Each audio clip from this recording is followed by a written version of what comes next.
歡迎大家嚟到 Simple A Class 嘅 YouTube channel。呢度係 Ultra Simple Course on Cogeometry 第16頁嘅題目啦。咁首先我哋寫翻嗰條 equation 出嚟啦。咁然後我哋首先就係用 elimination 去揾翻個 solution 啦。咁首先將第一題乘3，咁就變咗 6x 減 9y 等於18啦。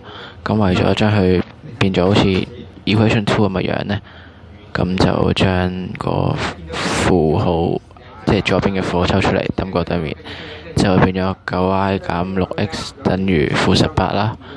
咁然後呢，我哋就會發覺，如果將3減2嘅話，就用 elimination 即係 equation 3減 equation 2啦。咁出嚟嘅結果呢，就會係0等於0。咁0等於0呢，我哋用翻幅 equation 咁樣，即係我哋用翻幅 graph 去表示出嚟呢，就係兩條線係會重疊咗嘅。咁即係重疊咗嘅話，即係無限個 intersection 啦。